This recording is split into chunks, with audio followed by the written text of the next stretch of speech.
Será que você tem o que Ruth tinha? Hoje nós vamos conversar sobre algumas características de Ruth e como isso a fez uma mulher notável.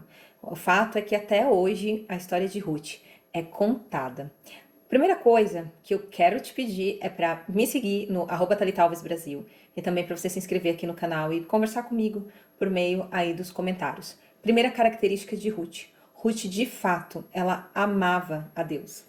Ela não amava o Deus que dá, o Deus que provê. Ela amava Deus simplesmente por ele ser quem ele era. Então, essa é a primeira coisa que nós precisamos pensar.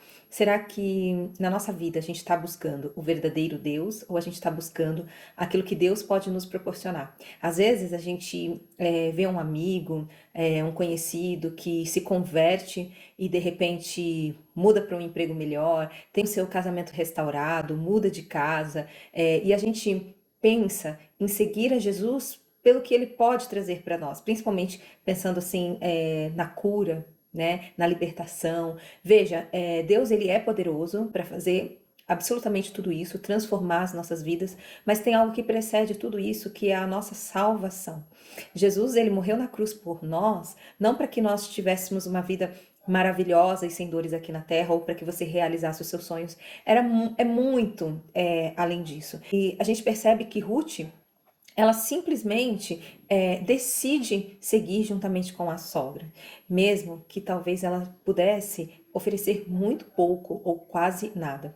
A gente sabe que no capítulo 1 de Ruth, versículo 16 diz assim: o seu povo será o meu povo e o seu Deus será o meu Deus. Veja que Noemi, em sua profunda sabedoria, experiência de vida, ela diz para as suas noras: olha, eu preciso que vocês saibam que ainda que eu tenha um fruto no meu ventre, vocês não vão conseguir esperar com que eles nasçam, para que vocês tenham outros maridos. Portanto, voltem para a casa das mães de vocês, refaçam a vida de vocês, porque eu sou uma mulher amargurada e inclusive já sou velha e não tenho mais nada para oferecer para vocês. Óbvio que Jesus, ele tem o que nos oferecer, o principal, que é por meio da morte dele, nós vencemos a morte também, a segunda morte. Mas vocês percebem que se a gente for pensar no cenário, Ruth, ela tinha poucas probabilidades, inclusive, de refazer a vida dela. Não sei se você sabe, Ruth, vamos pensar. A Bíblia diz, eu vou até ler para vocês, porque diz assim, ó: Elimeleque, o marido de Noemi, morreu e ela ficou sozinha com os 2 filhos. Estes casaram com mulheres moabitas e o nome delas, uma delas era Orfa e o nome da outra era Ruth, e ficaram ali quase 10 anos. Depois morreram Malom e Quilion. Então, ficaram ali quase 10 anos. Isso significa que, muito provavelmente, elas tiveram 10 anos, né, de casamento. Vamos pensar que Ruth casou com 15 anos. As meninas, né, naquela época casavam cedo. Mais 10. Com 25 anos, Ruth estava, e ainda por cima, ela iria para uma terra estrangeira, sendo moabita, já sendo considerada velha, porque hoje você fala, nossa, 25 anos velha, para nossos dias atuais, é uma mulher ainda muito nova, mas antigamente, uma mulher com 25 que ainda não casou. Minha mãe casou, teve filho com 27, aquilo já era uma gravidez tardia. Isso a gente está falando há quantos anos atrás? Há 30 anos atrás, né? Então, eu queria te perguntar, qual é o Deus que você está procurando? Será que você está procurando o mesmo Deus de Ruth, que não estava buscando a Deus pensando nas possibilidades? Ruth não ficou pensando, vou para uma terra estrangeira, será que tem algum gatinho lá? Será que aquela terra é uma terra próspera? Não vejo a hora de conhecer novas pessoas, novos ares. Ela não estava pensando em nada disso. Ela estava pensando que o lugar onde ela estava, em Moabe, não era o lugar onde ela sentia paz, onde ela sentia sossego, e ela tinha, pela experiência da sua sogra, o conhecimento de um Deus que provê, de um conhecimento de um Deus que é poderoso, o conhecimento de um Deus que simplesmente traz a paz. Olha aqui, ela diz assim: disse, porém, Ruth: não me instes para que te abandone, deixe-me e deixe-me de te seguir, porque aonde quer que tu fores, irei eu, e aonde quer que pousares, ali pousarei eu. O teu povo é o meu povo, e o teu Deus é o meu Deus. Ruth não tinha uma visão míope, né? E será que a gente está procurando aquela casa bonita, grande e arejada, aquele casamento perfeito, um homem que te trate bem, um homem que consiga, num passe de mágica, identificar aquilo que você está sentindo, um homem respeitoso e provedor. Será que você está procurando uma família com filhos obedientes, sem problema nenhum? Uma igreja também saudável, em que todas as pessoas se amam, um lugar que não existe fofoca? Que você está procurando uma saúde perfeita, um corpo escultural? O que você está procurando? Faça essa pergunta agora para você. Eu preciso te dizer de uma maneira muito sincera, de uma maneira muito direta, que a Bíblia não fala sobre isso. O que a Bíblia diz? A Bíblia diz que aqueles que se casarem enfrentarão muitas dificuldades na vida. Inclusive é Paulo dizendo, e ele fala que gostaria inclusive de nos poupar, né? A gente sabe que a Bíblia em Mateus 24:9 diz assim: vocês serão entregues à tortura e vocês serão mortos, vocês serão odiados todos por causa do meu nome. A Bíblia diz que se alguém quiser vir após mim, negue-se a si mesmo e tome cada dia a sua cruz e siga-me. Gálatas 2:20 fala: eu já estou crucificado com Cristo e vivo, não mais eu, mas Cristo vive em mim.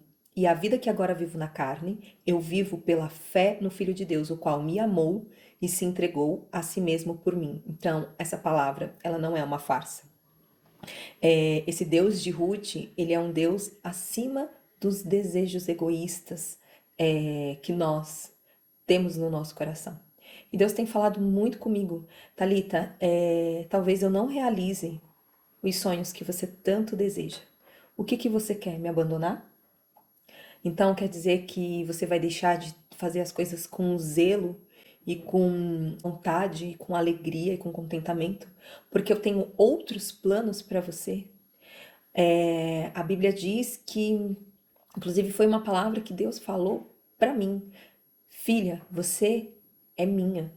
Então, a Bíblia fala que nós somos, né, propriedade, né, exclusiva de Deus. Quando você coloca seus desejos egoístas à frente daquilo que Deus quer para você, simplesmente você está deixando de colocá-lo no lugar como centralidade na sua vida. Então, que exemplo Ruth deixou para nós? Outro exemplo bem interessante é o contentamento com humildade e obediência. Essa é a segunda qualidade no caráter de Ruth. Veja que nada pesa mais na nossa vida do que a falta de contentamento. Quando nós estamos descontentes, nós sentimos inveja, nós sentimos irritação, nós sentimos como se a nossa vida de fato não valesse a pena. A gente começa a ser imbuída de um perfeccionismo demoníaco que chega a nos colocar numa posição de presunção, de orgulho, sendo que Deus quer que a gente tenha uma vida muito mais tranquila. Hebreus 13:5 diz: seja a vossa vida sem avareza, contentando com o presente, porque ele disse: não te deixarei e nem te desampararei. Veja que Ruth aqui, ela tá tão contente, mesmo sabendo que ela chega numa condição de viúva, numa terra estrangeira, num lugar onde uma mulher sem filhos era completamente excluída e rechaçada, e ainda assim, adivinha o que ela faz? Ela tem uma clareza mental para focar no presente. O que eu vou fazer hoje? Bom, o que eu vou fazer hoje? Deixa-me ir ao campo e apanharei espigas atrás daquele em cujos olhos eu achar graça. E Noemi disse: vai, minha filha.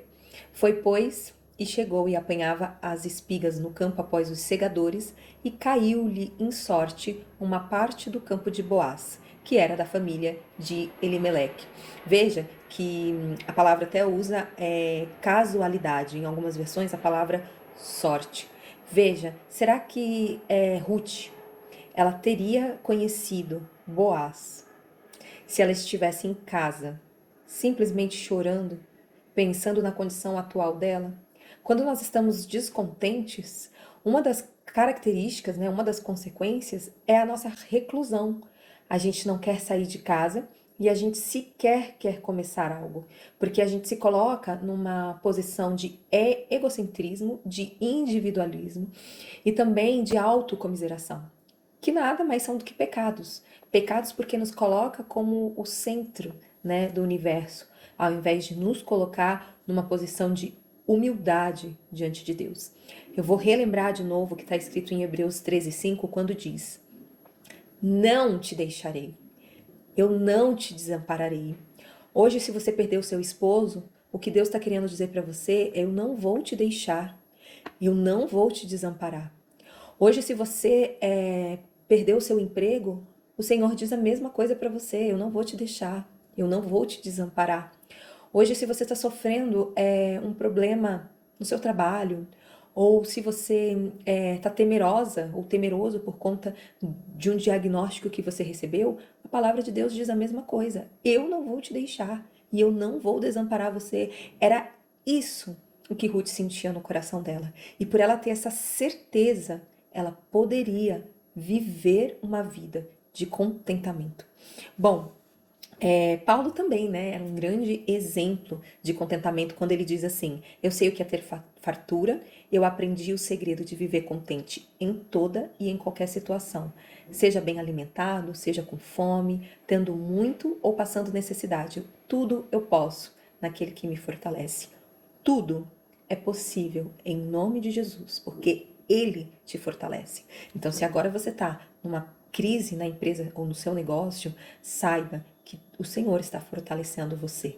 E um dia você poderá utilizar esse mesmo versículo na sua vida. Eu sei o que é passar fome, eu sei o que é ter prosperidade, eu sei o que é ter saúde, eu sei o que é ter doença, eu sei o que é uma vida de altos e baixos. E em todos esses momentos, Deus nunca me desamparou. Ele nunca me abandonou. E eu estava lembrando um livro que é do Voltaire, que em francês quer dizer Candide, l'optimisme. Um livro bem interessante que conta a história de Cândido, né, no sentido de puro, angelical, por isso esse nome Cândido, por isso que tem a marca Cândida da água sanitária. Conta a história de um filósofo chamado Pangloss. Esse Pangloss, ele tinha uma máxima. Ele dizia o seguinte, que tudo vai pelo melhor, no melhor dos mundos possíveis. Era uma visão otimista do mundo. Quando Cândido, ele começa a conhecer a vida e o mundo, literalmente conhecer o mundo, porque ele percorre os 5 continentes, ele percebe miséria, ele percebe violência, ele percebe escravidão e ele percebe dores. E aí, num dado momento, quando ele chega em Suriname, ele diz assim: eu confesso que sempre quis acreditar que tudo ia bem, mas agora eu começo a duvidar. Veja que o contentamento, ele não tem relação com uma vida poliana, como dizemos, né? O contentamento, ele também não tem nada a ver com estatização, ou seja, não é você ficar na inércia ou parada esperando as coisas acontecerem. Veja que a atitude de Ruth foi completamente diferente. Vamos lá, eu preciso procurar algo para nós comermos. E ela vai e arregaça literalmente, né, as mangas e vai ao trabalho. E Cândido, ele finaliza o livro com uma frase bastante conhecida, nem sei se você sabia que provém dessa obra. Ele diz assim: é preciso cultivar o nosso jardim.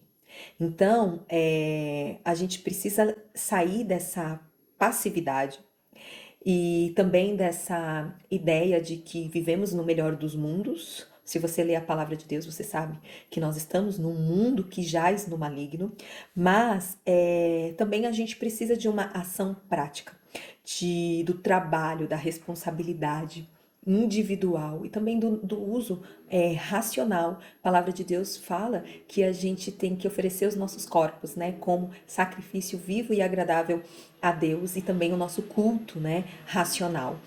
Vocês sabem que eu tô gravando esse vídeo agora para vocês. Eu cheguei destruída aqui. Tive um dia péssimo, já acordei atrasada, perdi a hora. Eu não tive um dia muito produtivo e eu não queria gravar. E eu simplesmente liguei minha câmera, comecei a gravar uns stories, inclusive me siga lá no @ThalitaAlvesBrasil, falando: gente, tô péssima hoje. mas eu preciso ficar bem. Preparei um chá, lavei o rosto, coloquei uma maquiagem que você está vendo aqui e sentei aqui para gravar. E estou aqui porque quem está me sustentando é Deus. Porque eu estava sem nenhuma clareza mental. Apesar de ter preparado um roteiro, eu não faço isso que eu estou fazendo de maneira desordenada ou de maneira irresponsável. Mas eu não queria estar aqui. E eu entendo que existe também a minha responsabilidade para transformar a minha vida e não me deixar desanimar. E o último, a terceira qualidade, é a resiliência e a servidão. Nós sabemos que a palavra diz assim: deixa-me colher espigas e ajuntá-las entre as gavelas após os segadores. Assim ela veio e desde pela manhã está aqui até agora. Isso é um servo falando para Boaz a respeito de Ruth. Então, ela começou a trabalhar desde manhã e ainda à tarde continuava o trabalho dela. Uma mulher serva, uma mulher resiliente, alguém que não desistia. Ela não ficou esperando cair do céu uma força de vontade sobrenatural ou um encontro em que dizia para ela: vá, minha filha, porque eu tenho planos maiores para você. Não, ela simplesmente se mostra humilde, toma a iniciativa e não vai para Belém para ser servida ou para viver de migalhas, no sentido de esperar a provisão chegar. Ela tomou uma atitude. E sabe quem viu isso? Boaz. Boaz, um homem íntegro, um homem firme, convicto, respeitoso, olhou e viu essas qualidades nessa mulher incrível. E você, coloca aqui nos comentários quais dessas características você acha que precisa melhorar na sua vida. Você acha que você não tem amado a Deus verdadeiramente, só tem buscado o Deus das bênçãos? Tenha coragem aqui de colocar. Será que você ter passado por muitas perdas mudou a forma que você se relaciona com Deus? Será que está faltando em você, nesse momento, a resiliência e servir mais com espírito de humildade? Ou será que você está o tempo todo reclamando e se mostrando descontente diante da rotina da sua vida? Para finalizar, nós não podemos terminar esse vídeo sem falar e apontar para Jesus Cristo. Eu tenho aqui um livro que se chama O Segredo do... na verdade é Contentamento. Não sei se vocês conhecem, é uma boa indicação, da Nancy Wilson. Um livro bem fininho, tem menos de 100 páginas. E olha o que está escrito aqui na página 20. Cristo encontrou contentamento por meio da humildade e da obediência. Ele se submeteu a Deus e foi à cruz espontaneamente por nós. Sua glorificação e exaltação que resultaram disso são a nossa salvação. Portanto, no centro do Evangelho estão um pai e um filho satisfeitos. O pai estava contente em enviar seu filho para morrer por nós, sacrificando seu único filho amado em quem estava completamente satisfeito. O filho estava contente em ser o sacrifício por nós, e nós somos chamadas a imitar seu modo de pensar sobre isso. Devemos ser obedientes e humildes, ambas companheiras necessárias do contentamento e da satisfação. Jesus Cristo amava o Pai. E quando ele veio aqui na terra, ele não veio para se servir, mas para nos servir por meio da morte dele, do sacrifício na cruz. João 10, 17 e 18 diz: por isto o Pai me ama, porque eu dou a minha vida para tornar a tomá-la. Ninguém me tira de mim, mas eu de mim mesmo a dou. Eu tenho o poder para a dar e o poder para tornar a tomá-la. Este mandamento eu recebi de meu Pai. Ou seja, a morte de Jesus Cristo foi uma morte voluntária. Foi uma morte sacrificial. Não foi um erro. Não foi uma causalidade. Hebreus 12, 2 diz: mantenhamos o olhar firme em Jesus, o líder e aperfeiçoador da nossa fé. Por causa da alegria que o esperava, ele suportou a cruz sem se importar com a vergonha. Agora está sentado no lugar de honra à direita do trono de Deus. Veja que aqui na terra ele poderia ter um momento de alegria, um momento em que ele seria adorado, um momento em que ele não sofreria nem a rejeição, nem a traição, nem a mágoa, nem a hostilidade, mas ele suportou a morte de cruz. Então, ele não se importou com a vergonha que ele teve que passar em muitas circunstâncias, enquanto ele estava aqui subsistindo em forma humana.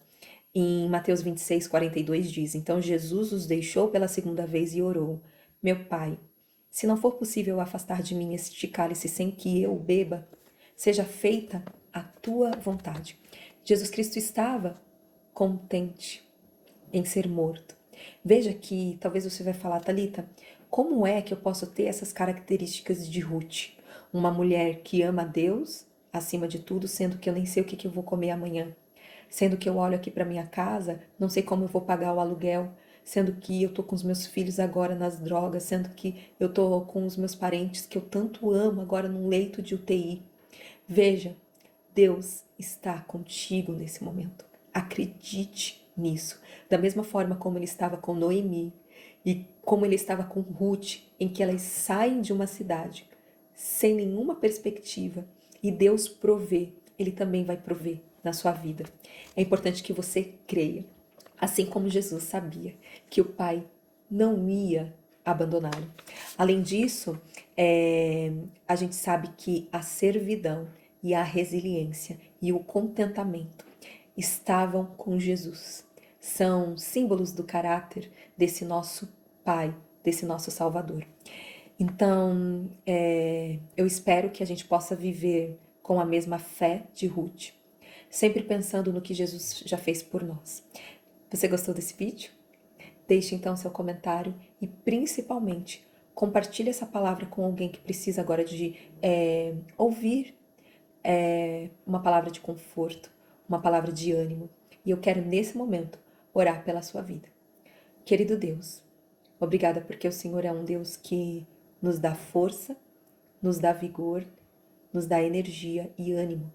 O Senhor é o Deus que estava com Ruth no momento em que ela se tornou viúva e que ela foi com a sua sogra buscando o Senhor.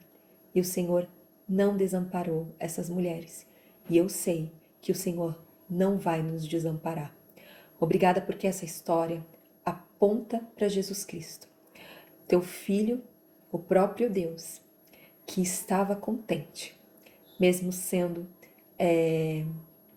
morto, mas que ressuscitou por nós.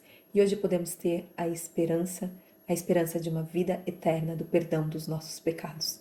Obrigada também porque essa história aponta para o teu Filho Jesus quando fala da importância de sermos servas, a importância de sermos resilientes e a importância de amar ao Senhor em primeiro lugar. Tua palavra diz que o amor ao Senhor é provado por meio da obediência. E Jesus Cristo provou o amor dele por ti, sendo obediente até a morte. E o amor por nós. Podemos descansar, sabendo que o Senhor tem cuidado de tudo. O Senhor não vai nos deixar, nem vai nos abandonar. Nós somos gratas e nos ajude no cotidiano a viver refletindo essa mensagem. Em nome de Jesus, amém. Compartilhe mais uma vez essa mensagem, me siga no Instagram, @ThalitaAlvesBrasil, e até a próxima.